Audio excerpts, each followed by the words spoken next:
नमस्कार, मी मोहिनी सोनार. आपण पाहताय TV9 मराठी. बुलेटिनमध्ये टॉप 9 बातम्यांचा आढावा घेणार आहोत. सुरुवात करूयात राजकीय बातम्यांनी. सध्या मुंबई महापालिकेच्या निवडणुकीवरून रणकंदन पाहायला मिळतंय. कुठे काय घडामोडी घडतात पाहूयात टॉप 9 बातम्यांमधून. मुंबई महापालिकेत ठाकरे बंधूंची युती 100हून अधिक जागा जिंकणार. 117 ते 120 जागा जिंकण्याचा संजय राऊतांकडून विश्वास व्यक्त. आम्ही 115 जागा जिंकतो या क्षणी. 67 काय घेऊन बसलाय जो बहुमताला जो एक आकडा लागतो या क्षणी मनसे, महाराष्ट्र नवनिर्माण सेना आणि शिवसेना हे शतक पार करतायत. उमेदवारीसोबत 5 ते 10 कोटींचं पॅकेज दिलं जात आहे, म्हणूनच त्यांच्याकडे रीग. संजय राऊतांचा महायुतीवर निशाणा. तुमची निष्ठा तिकिटावर की पक्षावर, असं बाळासाहेब विचारायचे. निष्ठा पैशांच्या पावसात वाहून गेल्यात. राऊतांचा बंडखोरांवर हल्लाबोल. निष्ठा तिकिटावर आहे की पक्षावर आहे? ज्यांची तिकिटावर निष्ठा आहे ते निघून गेले. तिकीट नाकारण्याच्या नंतर दुसऱ्या मिनिटात जर एखादा उमेदवार जाऊन दुसऱ्या पक्षात उमेदवारी घेतो याचा अर्थ तू गेल्या 10 दिवसापासून त्या पक्षाच्या संपर्कात आहे. पंतप्रधान नरेंद्र मोदी 11 जानेवारीला मुंबई दौऱ्यावर. पुस्तक अनावरण सोहळ्याला उपस्थित राहणार. आचार्य रत्नसुंदर सुरीश्वरजी यांच्या 500व्या पुस्तकाचं मोदींच्या हस्ते अनावरण होणार. 11 तारखेला मोदी एका धार्मिक कार्यक्रमासाठी पंतप्रधान येत आहेत, तर यातून विशिष्ट समाजाच्या लोकांवर प्रभाव टाकला जाईल. निवडणूक आयोगाच्या आयुक्तांनी नावाला जागावं आणि यांना आवरावं, संजय राऊतांचा आरोप. प्रधानमंत्री मुंबईत येत आहेत. एका धार्मिक कार्यक्रमाचं खास आयोजन केलंय त्या दिवशी मुंबईतल्या जैन समाजाचं आणि प्रधानमंत्र्यांनी ते आमंत्रण स्वीकारलंय. ते प्रचारासाठीच येत आहेत ना. त्या पंथाच्या त्या धर्माच्या लोकांना प्रभावाखाली घेण्यासाठीच येत आहेत की भाजपला मतदान करा. उत्तर भारतीय महापौर बनेल इतके नगरसेवक निवडून आणू. मीरा भाईंदर संदर्भात कृपाशंकर सिंहांचं वक्तव्य. तसंच मीरा भाईंदरसह 29 पालिकांमध्ये महायुतीची सत्ता येईल असाही विश्वास व्यक्त. भाईंदर में आपने कहा कि उत्तर भारतीय का महापौर बने, इसको संभव बनाने के लिए क्या कोशिश करेगी? संभव बनेगा ना, बनाएंगे ना.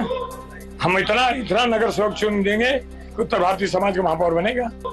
हम इतना नगर सेवक चुन देंगे कि उत्तर भारतीय समाज का महापौर बनेगा. तर महापौर ठरवण्याचं धोरण कृपाशंकर सिंहांचं नाही. भाजपची भूमिका मांडण्याचे अधिकार त्यांना दिलेले नाहीत. महापौर संदर्भातील कृपाशंकर सिंग यांच्या वक्तव्यावर मंत्री उदय सामंतांची प्रतिक्रिया. एक लक्षात ठेवा, पक्षाची भूमिका मगाशी जसं सांगितलं, भाजपा पक्षाची भूमिका मांडण्याचे अधिकार कृपाशंकर सिंगना दिले असतील असं मला वाटत नाही.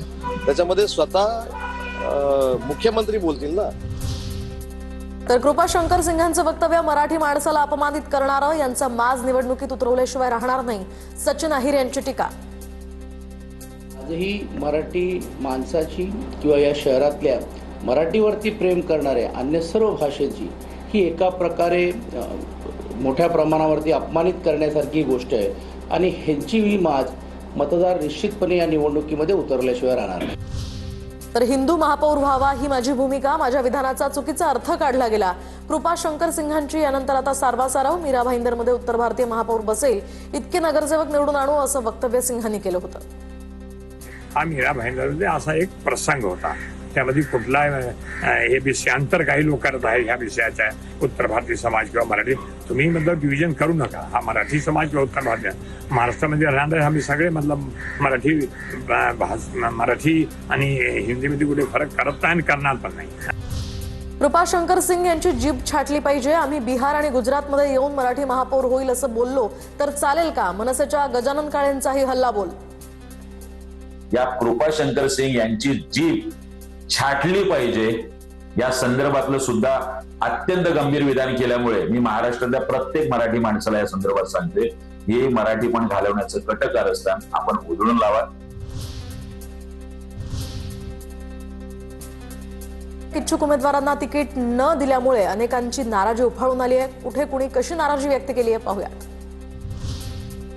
छत्रपती संभाजीनगरच्या तिकीट वाटपावरून खैरे नाराज. उमेदवारी याद्यांवरून अंबादास दानवे मनमानी करतायत, खैरेंचा आरोप. तर अंबादास दानवे आणि चंद्रकांत खैरेंमधील वाद पुन्हा एकदा चव्हाट्यावर. माझा अपमान आहे. मी वरिष्ठ आहे, त्यापैकी शिवसेना नेता आहे. माझा अपमान आहे. माझा असा अपमान करत असेल तर मी इतकं कष्ट करून त्या ठिकाणी टिकून एकनिष्ठ राहून मग मला हे फळ मिळतं का आता असं? नवी मुंबई पालिका निवडणूक तिकिटांसंदर्भात मंदा म्हात्रेंचा मुख्यमंत्री फडणवीसांना फोन. नाईक परिवार माझ्या कार्यकर्त्यांना तिकीट देत नाही, मंदा म्हात्रेंची फडणवीसांकडे तक्रार. चंद्रपूर महापालिकेमध्ये काँग्रेसनं अर्ध्या माजी नगरसेवकांचे तिकीटं कापलेत. काँग्रेसनं दिग्गज आणि अनुभवी नगरसेवकांना बाहेरचा रस्ता दाखवला. वडेट्टीवार धानोरकर यांनी मनमानी केल्याचा आरोप. चुकीच्या पद्धतीनं तिकीट वाटप झाल्याचा काँग्रेसचा पराजय, यामुळे निश्चित, माजी शहर जिल्हाध्यक्ष नंदू नगरकर यांचा दावा. तर छत्रपती संभाजीनगरमध्ये 2 महिला पदाधिकाऱ्यांचं अन्नत्याग आंदोलन. भाजपकडून उमेदवारी न मिळाल्यामुळे पदाधिकारी आक्रमक, तर पक्ष शिस्तभंग खपवून घेणार नाही, भाजपच्या किशोर शितोळे यांचा इशारा. बालेकिल्ल्यात भाजपला खिंडार. नागपुरातील 40हून अधिक पदाधिकाऱ्यांचे राजीनामे.